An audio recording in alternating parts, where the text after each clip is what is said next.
Hi everyone, good afternoon. I'm back. This is Sam Brusas and welcome back to my YouTube channel. Oh my gosh, this is it guys. Pag-uusapan natin ngayon, mag-level up kaya ang Pilipinas? Kung bakit? Yan ang tatalakayin natin ngayon. But before anything else, hello Philippines and hello beautiful people. Mabuhay! Kamusta kayong lahat? Sana lahat po kayo ay okay at safe ngayong araw na ito. At syempre sa lahat naman ng mga bago natin subscribers dyan, hello po sa inyong lahat. Maraming salamat guys sa pag-subscribe ninyo. Syempre dito sa channel ko at syempre sa lahat naman ng makamamasam dyan na laging sumusuporta dito. Araw-araw, lagi-lagi, maraming salamat guys sa inyong lahat. Syempre usapang level up tayo ngayon.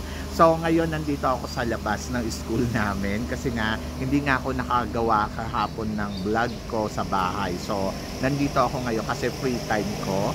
So break time namin kaya inarangkada ko ng paggawa ng vlog. Kaya lang medyo maingay kasi may naglilinis ng ilog. Nakakaloka. So ito na nga, syempre ang tanong, tingin ko daw ba magle-level up kaya ang Pilipinas ngayong taon na to pagdating sa international pageant? Noong last year wala tayong nakuhang corona mula sa iba't ibang klase ng pageant na inaasahan natin katulad ng Miss Charm, Miss Supranational, Miss Grand, ano pa ba, Miss International, Miss Universe, di ba? At Miss Earth. So lahat yan. Pero masasabi ko naman yung mga pambato natin dyan, umarangkada naman talaga ng bonggang-bongga maliban lang sa Miss Grand. Yung Miss Grand nga, akala ko tayo na yun eh. Kaya lang wala, nabigo tayo sa Miss Grand. Anyway, so syempre titignan natin ngayong taon na to kung sino ang ipapadala natin dyan sa Miss Grand at kung may ipapadala pa ba tayo. So yan yung kaabang-abang dyan sa Miss Grand na yan. Kung tuloy pa ba ang laban natin dito sa Miss Grand or tuluyan ng hindi. So hindi ko alam, wala pa akong balita. Basta ang alam ko lang ay natalo tayo noong last year, maraming nagalit. So hindi ko alam kung paano nila masisettle to this year. And then eto na nga, Miss Charm ang unang-unang bumulaga sa atin noong nakaraang taon na kung saan first runner-up tayo kay Annabelle McDonald. Alam ko naman na talaga naman sa ipinakita ni Annabelle noong nakaraang taon ay sobrang nakakaloka ang kanyang performance kasi sino ba makakaakala na kaya pala ni Annabelle na makarating hanggang first runner-up sa Miss Charm nung last year. And then ngayong taon na to syempre hinihintay natin ang laban ni Krishnan Gravides. Actually parang next month yata at alam naman natin si Krishnan ay talaga namang level up ang ipapakita dito sa Miss Charm. Kung nakaraan taon ay nabitin tayo, malay mo ngayong taon na to ay mag-uwi ng corona. Ako ang tingin ko naman, maganda kasi ang ino-offer natin ngayon dito sa Miss Charm. Ang last year natin na kandidata Miss Lisa Makuda, kaya nag-first runner-up. So ngayon naman, ang ino-offer naman ni Krishnan Gravides, I think yung beauty, true Filipina beauty na talaga namang masasabi ko, oy wag mong isnabin ha, panalo ang beauty na meron talaga si Krishnan Gravides. Kung sa Miss Universe Philippines na, nagulat tayo kasi di ba talagang umarangkada siya ng bonggang-bongga. So dito pa kaya sa international pageant, napaka-imposibleng hindi mapansin ang beauty na meron siya. Ang inaabangan ko sa kanya kung paano siya lalaban talaga ng bonggang-bongga. Yung ano bang level up na ipapakita niya sa competition. Kaya excited ako para kay Krishnan Gravides. And tingin ko ngayon pa lang talagang pinaghahandaan niya na ang laban niya sa Miss Charm. And I'm so excited kasi pagdating sa Asia, in fairness sa ang mga Asia candidates ngayon, lahat sila talagang magaganda. Ang pambato ng Thailand sa Miss Charm, medyo nakakaloka ang beauty. Ganon din si Malaysia, ganon din si Indonesia, maganda din si Puteri Indonesia Charm, di ba? And then, sino pa ba? Thailand, oh my God, ang maganda yung pambato ng Thailand sa Miss Charm na yung taon na to. So, talagang grabe ang pukpukan. Pero syempre, hindi magpapahuli dyan ng Pilipinas for sure. Kasi, na kay Krishnan Gravides, yung pag tinignan mo siya, para siyang talagang angat sa lahat. Kasi, yung Oriental beauty talaga na as a Filipina beauty ang makikita mo kay Krishnan Gravides. At hindi lang yon, talagang masasabi ko oy, iba ang ino-offer ni Krishnan dito. So, abangan natin yan kung papalo nga ba si Krishnan sa competition ng Miss Charm. I'm so excited for her. Di ba? Tagal niya rin tong preparasyon. And then, of course, pagdating naman sa supranational, last year, si Pauline Amilex talaga namang pakitang gilas sa competition ng supranational. At nakita naman natin na talagang umarangkada to ng bonggang-bongga. At hindi tayo binigo ni Pauline Amilex kahit maliit lang yung preparasyon niya para sa competition ng supranational. Nakita naman natin, umabot naman siya hanggang sa dulo ng competition. Nag first runner up pa. At sa galing ni Pauline, syempre mataas yung expectation natin sa susunod natin na magiging supranational. Isang beses pa lang tayo nanalo sa supranational nung kay Butcha Datul. And then ngayon, nag-aabang tayo kung sino nga ba yung ipapadala. Bali-balita si Althea nga daw yung ipapadala dito, kung saan nanalo siya ng Miss Philippines or The Pilipinas, di ba? Sa The Miss Philippines sa ating national pageant. Syempre, kung siya ang nag-title doon nila kukunin ng supranational. So, ina-expect ng tao na si Althea nga yung ipapadala sa supranational. Si Althea, kasi parang nakikita mo ngayon na nagpiprepared siya at nakita mo naman yung transform niya, talagang sobrang ganda. Filipina beauty din ang ino-offer nito. So, I'm so excited.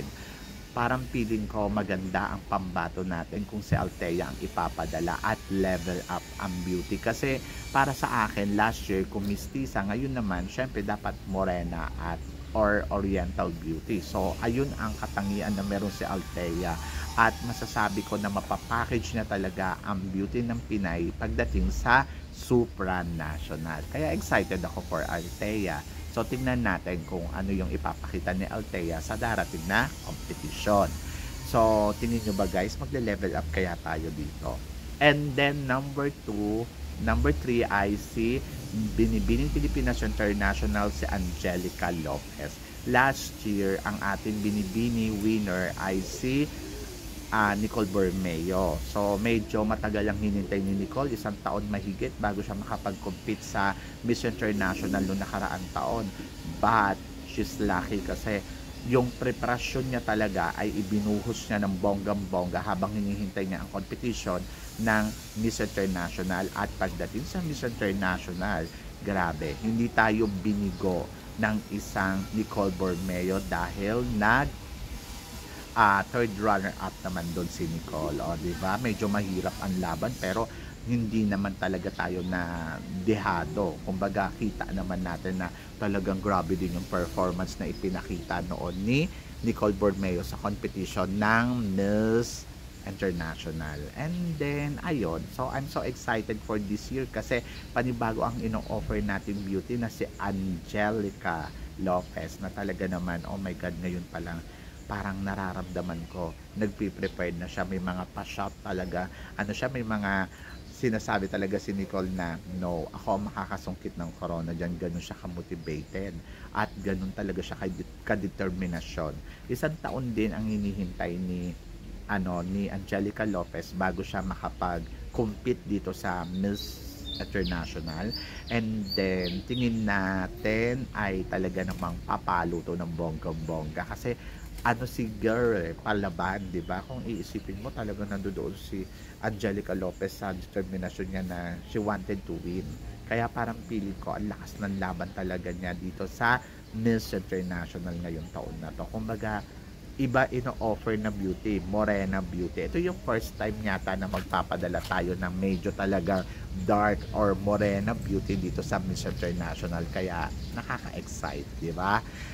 At eto na nga, syempre punta naman tayo sa Miss Earth.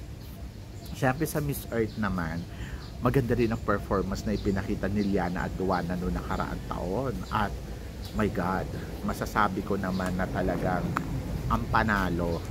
Kasi kung nag-first runner-up si Annabelle McDonald, nag-first runner-up si Pauline Amilex, nag-first runner-up din tayo dito sa Miss Earth, 'di ba? Kasi tayo ang nakakuha ng Miss Earth at consider to na first runner up sa Miss Earth. So sa Miss Earth, grabe ang performance na ibinigay doon ni Liana at Duana. And then sa ngayon wala pa tayong kandidata na lalahok dito, nagsisearch pa lang sila. But naniniwala ako na makakakuha uli ang Pilipinas ng another Aliana Aduana, kasi taon-taon naman maganda naman talaga ang ipinapakita ng performer natin sa Miss Earth. Kumbaga yung mga kandidata na lumalaban dyan ay talaga naman hindi sila nabibigo pagdating sa Miss Earth, kasi palaban talaga yung mga candidates doon. And then for sure maraming mag-a-apply for the Miss Earth for this year, Miss Earth Philippines, and makakapili tayo ng the best. I hope na sana lang talaga mag-level up ang pagkuha nila ng panibagong kandidata sa Miss Earth. Kumbaga kayang pantayan or lagpasan ang ibinigay na performance ni Aliana Aduana. Akala nga natin si Aliana na mag-uuwi ng corona, no? Sayang din to eh. Kung tutuusin, dapat nakatatlong corona tayo eh. Kaya lang medyo nabigo tayo doon. At eto na nga, pagdating naman sa Miss Universe. Sa Miss Universe, medyo kinakabahan tayo dito kasi last year mataas ang standard na binitawan ni Michelle D sa competition eh. Kung titignan mo si Michelle D talaga, ang taas ng standard na iniwan, ibang level. Kahit naka-top 10 siya sa Miss Universe na nag-expect tayo na more than pa doon dapat ang narating ni Michelle D. Kaya lang wala naman tayong magagawa kasi desisyon ng hurado yon. But sa performance na pinakita ni Michelle D, medyo mahihirapan ang Miss Universe Philippines ba na makakuha ng panibagong kandidata katulad ni Michelle D. Ngayon, maraming matutunog na kandidata na magsisisalihan dito sa Miss Universe. Andiyo dyan si tawag dito, Maureen Montaigne na dating Miss Globe na sinasabi pero wala pang kumpormasyon, but kumakalat sa social media. And then, ando dyan si Atisa Manalo na dating first runner-up sa Miss International. Wala pa rin confirmation talaga na parang official na kandidata na siya. But, abang-abang tayo ngayong buwan na to kung magiging official nga ba ang isang Atisa Manalo. But sa mga sure na kandidata, ang malakas ay isa si Alexi Brooks ng Iloilo, na marami nagsasabi na maganda ang ino-offer ni Alexa, maganda, very transformational leader, at ayun, kaya daw manalo sa Miss Universe. But tignan natin kung kaya niyang manalo sa Miss Universe Philippines, di ba? So kailangan doon muna siya makapasa. And then tignan natin kung sino yung makakatapat niya, sino ba yung makakalaban niya, kasi sa sobrang dami nating naririnig na kandidata na magsisisalihan, ay nako, mukhang mahihirapan din siya. But yung determinasyon na meron siya, yun ang magpapanalo sa kanya. So tingnan natin kung makakakuha ang Pilipinas ngayong taon na to na kasin level ba ni Michelle D sa competition. So yun yung abangan natin. Medyo kasi mahirap talaga yung iabot yung level na to. Kumbaga mataas yung iniwan ni Michelle D. But tingnan natin kung kaya ng Pilipinas yan, no? Di ba? So, exciting kung iisipin mo. Ngayon may mga ongoing na pageant katulad ng Miss World. Ayun nga. So, finally si Gwendolyn Foriol makakalaban na siya since 2022, 23. So, ngayon taon na to, aarangkada na nga daw ang Miss World. Sana wag na ma-postpone. Sana magtuloy-tuloy na. So, tingnan natin kung ano yung i-offer ni Gwendolyn Foriol. Exciting din to eh, kasi matagal yung preparasyon niya, 2 years. So tingnan natin kung paano niya i-connect yung sarili niya to get the crown. Isa pa lang ang corona natin sa Miss World at sana madagdagan naman na kahit ngayong taon na to. I hope. At medyo mahirap kasi marami sila magkukumpit, top 20 lang daw ang kukunin kasi may bagong format na daw. So tingnan natin kung ano yung ipapakita ng Miss World ngayon. And then, meron ding Reyna Hispano-Americana.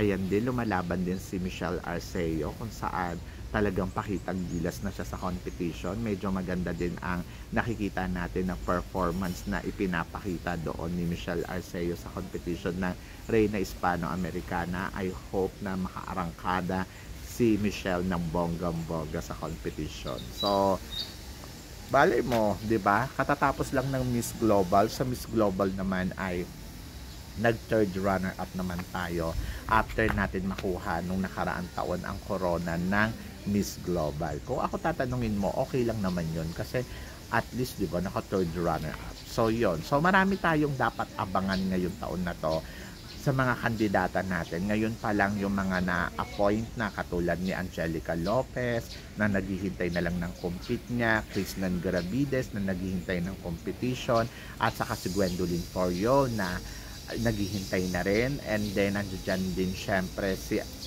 sino pa ba to? Si Althea na inaabangan natin kung siya nga ba ipapadala sa supranational. Sa mga babaeng to, naniniwala naman ako na level up naman ang Pilipinas kung kaya natin mag-runners up ng marami beses no nakaraan taon. And for sure, isa sa kanila ay possible na maiuwi ang corona sa ating bansa, di ba? Mula sa international pageant. Pero syempre, tingnan natin kung ano yung i-offer nila. And then, hinihintay natin ngayon ang Miss Universe Philippines. And then, ano pa ba? Miss Earth, Miss World Philippines kung magkakaroon, at Miss Grand Philippines kung magkakaroon, at kung sino yung ipapadala uli natin dyan sa pageant na yan. Ayan yung mga abangan natin. And then, tingnan natin kung kaya nga ba ng Pilipinas mag-level up uli etong taon na to. Kumbaga parang pantayan yung nagawa ng mga kandidata natin noong nakaraan taon, or i-level up nila ng bonggang-bongga. So, yon. So, kayo guys, ano guys ang masasabi ninyo dito sa mga pinag-uusapan natin? Tingin ninyo, kaya ng Pilipinas na mag-level up ngayong taon na to dito sa competition after nating mag-runners up nung mga nakaraan taon? Etong nakaraan taon. So, please comment below para at least malaman ko naman kung ano naman ang chika mo sa mga tinatalakay natin ngayon. So, yun guys. Maraming salamat syempre sa inyong lahat sa walang sawang suporta at pagmamahal na ibinibigay ninyo dito sa channel ko. At sa mga hindi pa po nakaka-subscribe dyan, please don't forget to click like and subscribe my channel, at i-click nyo na rin po ang notification bell para lagi kayong updated syempre sa aking mga chika. Sabi nga ganon, always keep smiling and always think positive lang. Walang imposible guys sa itaas, magtiwala lang tayo sa kanya. Kaya guys, hanggang dito na lang, hanggang sa muli nating chikahan. See you tomorrow. Thank you guys.